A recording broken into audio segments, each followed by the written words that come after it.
P2B went to Rome to plead with Tinubu over Fidelity Bank's 225 billion naira debt, not for Papa inauguration. Hello viewers and welcome to Infogist TV.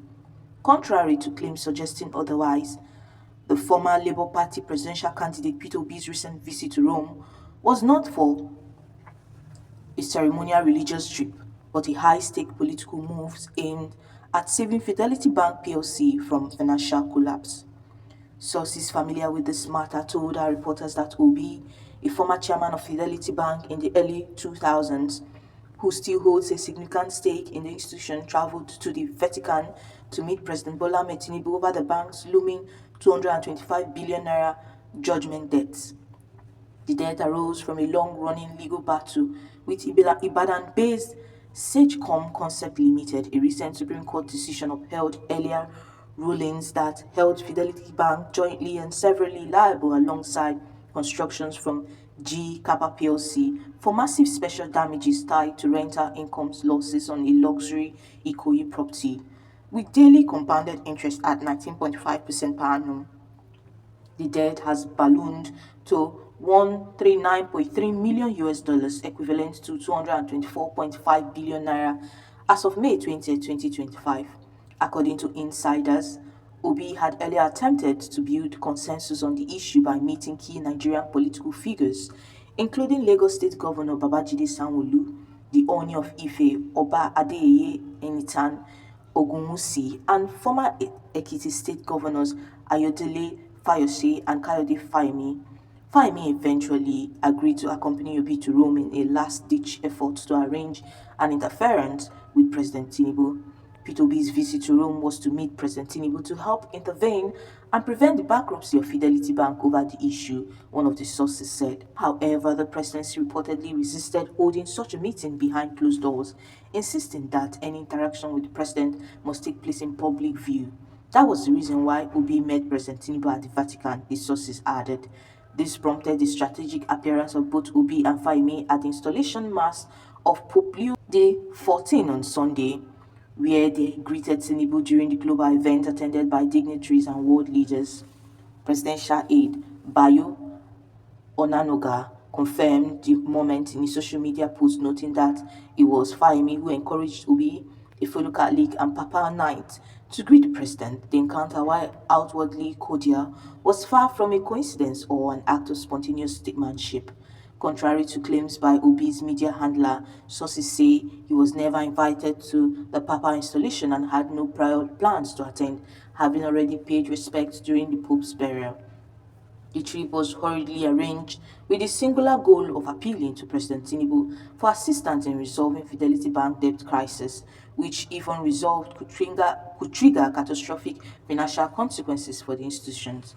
Do not pay attention to the propaganda by his team members. P2B was not invited to the Papa inaugurations. In fact, he never planned to attend because he had already attended Pope's burial, one of the sources said.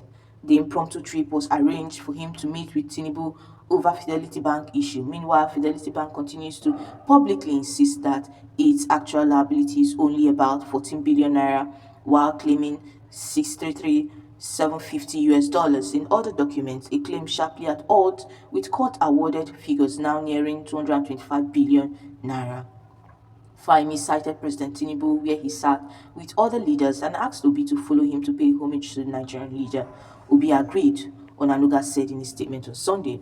Onanuga added that upon reaching the president, Fahimi broke the ice between Obi and Tinubu. Tinubu and Obi were opponents in the 2023 presidential elections, which Tinubu won. Since then, Obi has remained a vocal critic of Tinubu's administration, often prompting sharp responses from the presidency.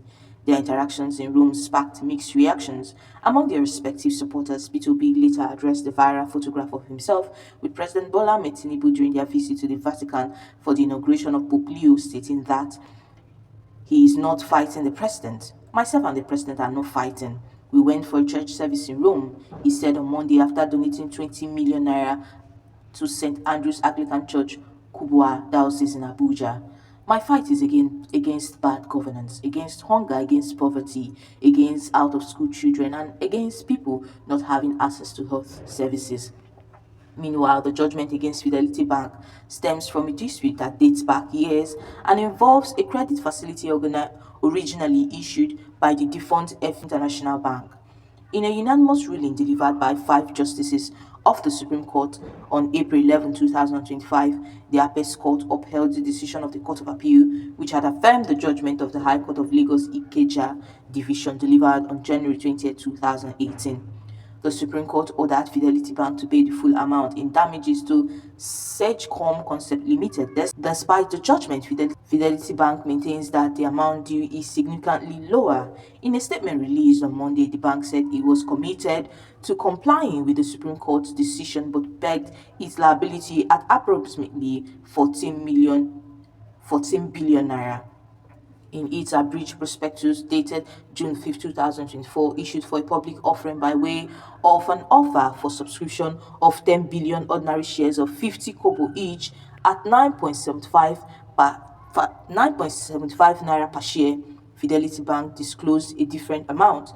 The bank said it had three cases where judgment had previously been delivered against it. It claimed that the total monetary sum in the three cases in which judgment was delivered against the bank is 150 million naira and 633,750 United States dollars, excluding interest, which may accumulate on the judgment sum until the said sum is finally liquidated. As of May 20, 2025, 633,750 US dollars was valued at 1,020,952,237 naira 50 kobo using the exchange rate of 1,610 naira 97 kobo per dollar, a figure that falls significantly short of the approximately 225 billion naira claimed. Following the Pandora's paper leak, it was reported that P2B had linked to multiple offshore companies in tax havens, such as the British Virgin Islands and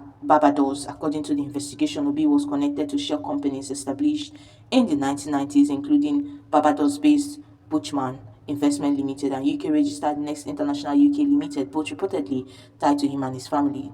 These offshore interests were reportedly formed before Obi assumed any political office in Nigeria. Meanwhile, the 2023 presidential candidate of the Labour Party, Peter Obi, said his involvement in the coalition of opposition parties ahead of the 2027 elections wasn't about positions but replacing bad governance with a better one.